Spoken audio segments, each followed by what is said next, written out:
Hi అండి, నేను మీ Deepti. Welcome back to mom's kitchen. ఈరోజు రెసిపీ వచ్చి ఏంటంటే క్యారమిల్ ఎలా చేయాలో చూపిస్తానండి. మనం రెగ్యులర్గా ఎప్పుడూ చేసుకునే క్యారమిల్ కాకుండా ఈసారి ఇలా సగ్గుబియ్యం వేసి ట్రై చేయండి. చాలా పర్ఫెక్ట్గా కుదురుతుంది. ఇంకా పిల్లలు కూడా చాలా ఇష్టంగా తినేస్తారు. ఇది చేయడం పెద్ద కష్టం కూడా ఏమీ కాదండి, నిమిషాల్లోనే అయిపోతుంది. నేను చెప్పే చిన్న చిన్న టిప్స్ ఫాలో అయిపోయి ఈ రెసిపీ మీరు కూడా ఫాస్ట్గా ట్రై చేసేయండి. ఇంకా లేట్ చేయకుండా ప్రాసెస్లోకి వెళ్ళిపోదామా మరి. దీనికోసం ముందుగా 1 గ్లాస్ సగ్గుబియ్యం తీసుకోవాలి. 1 గ్లాస్ సగ్గుబియ్యానికి 2 గ్లాసుల వరకు వాటర్ వేసి 1 గంట పాటు నానబెట్టేయాలండి. మీకు కొంచెం ఎక్కువ టైం ఉంటే మినిమం ఒక 3 గంటలైనా నానబెట్టండి. ఈ క్యారమిల్ కోసం నేనైతే చిన్న సగ్గుబియ్యం తీసుకున్నానండి. ఈ సైజ్ సగ్గుబియ్యం అయితే సరిపోతుంది.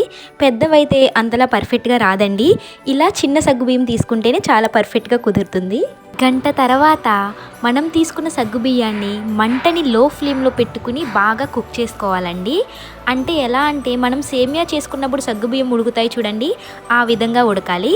ఒక పావు గంట అయితే టైం పడుతుందండి ఇది మొత్తం రెడీ అవ్వడానికి. ఈ ప్రాసెస్ అంతా మనం గరిటెతో తిప్పుతూనే చేయాలండి, లేకపోతే గనక కింద మాడిపోయే ఛాన్సెస్ ఉన్నాయి. కరెక్ట్గా 15 నిమిషాల తర్వాత సగ్గుబియ్యం అయితే ఈ విధంగా అయ్యాయండి. ఈ కన్సిస్టెన్సీలోకి వచ్చిన తర్వాత మనం స్టవ్ అయితే ఆఫ్ చేసేసుకోవచ్చు. ఇప్పుడు సగ్గుబియ్యం అయితే రెడీ అయిపోయాయండి. ఇప్పుడు మనం షుగర్ క్యారమిల్ ఎలా చేయాలో చూపిస్తాను. దీనికోసం ముందుగా ప్యాన్ పెట్టి 1 కప్ వరకు షుగర్ తీసుకోవాలండి. 1 కప్ షుగర్ వేసిన తర్వాత 1 టేబుల్ స్పూన్ వరకు వాటర్ వేసుకోవాలి. వాటర్ లైట్గా వేయాలండి. ఇది లైట్గా వేసిన తర్వాత మనం దీన్ని బాగా తిప్పుతూ ఉండాలి. ఇది కొంచెం చాక్లెట్ కలర్లోకి వచ్చిన తర్వాత స్టవ్ ఆఫ్ చేసేయచ్చు. మరి డార్క్ కలర్ అయితే గనక చేంజ్ అయిపోతుందండి, టేస్ట్ మాడిపోతుంది. షుగర్ ఆ కలర్లోకి వస్తే గుర్తుపెట్టుకోండి. లైట్ గోల్డెన్ కలర్ వచ్చిన తర్వాత స్టవ్ ఆఫ్ చేసేయచ్చు. ఈ ప్రాసెస్ అంతా కూడా మనం దగ్గరుండి మంటని లో ఫ్లేమ్లో పెట్టుకుని చేసుకోవాలండి. మనం అలా పెట్టేసి ఉంచితే ఇది మాడిపోతుంది, గుర్తుపెట్టుకోండి. మన షుగర్ సిరప్ అయితే రెడీ అయిపోయిందండి. ఇప్పుడు ఏదైనా వెడల్పాటి బౌల్లోకి తీసుకుని దీన్ని ఈవెన్గా స్ప్రెడ్ చేసుకోవాలి. ఈ షుగర్ సిరప్ అనేది వేడివేడిగా ఉన్నప్పుడే బౌల్లో వేసుకోవాలండి, చల్లారిపోతే గనక అది గెడ్డ కింద అయిపోతుంది. ఇప్పుడు 2 ఎగ్స్ అయితే తీసుకోవాలండి. మనం తీసుకున్న ఎగ్స్ని బాగా బీట్ చేసుకోవాలి. ఏదైనా విస్కర్తో బాగా బీట్ చేసుకోవాలి. ఎల్లో కలర్లో ఉన్నది కాస్త లైట్ క్రీమ్ కలర్లోకి వచ్చే వరకు బాగా బీట్ చేసుకోవాలి. ఎగ్ అనేది స్మెల్ రాకుండా ఉండాలంటే ఇది మొత్తం మనం బీట్ చేసే ప్రాసెస్లోనే ఉంటుందండి.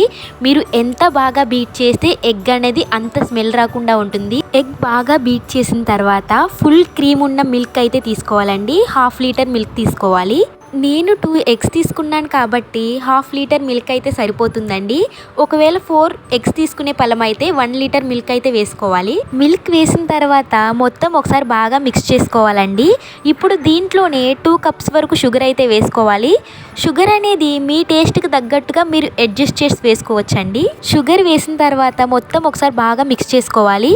ఇప్పుడు దీంట్లోనే ఒక 4 లేదా 5 యాలుకల్ని ఇలా కచ్చాపచ్చాగా దంచుకుని వేసుకోవాలి. యాలుకలు వేసిన తర్వాత మొత్తం ఒకసారి బాగా మిక్స్ చేసుకోవాలి.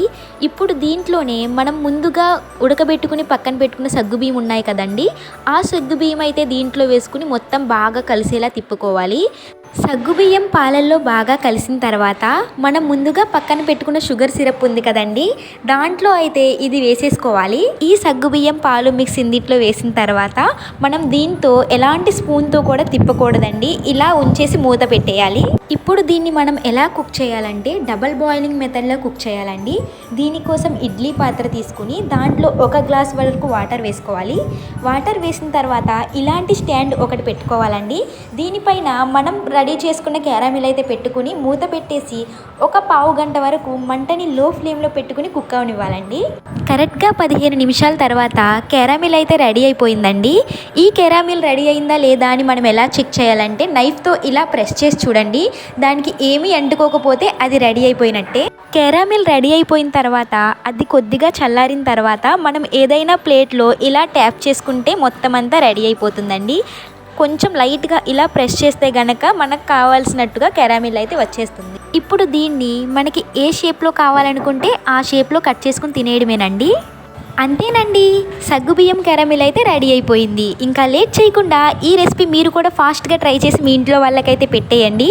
ఇలాంటి మరిన్ని రెసిపీస్ కోసం ఇంకా మన ఛానల్ ఎవరైతే సబ్స్క్రైబ్ చేసుకోలేదో వాళ్ళైతే సబ్స్క్రైబ్ చేసుకోండి. సరేనండి, మరి మళ్ళీ కలుసుకుందాం. అంతవరకు బాయ్ బాయ్.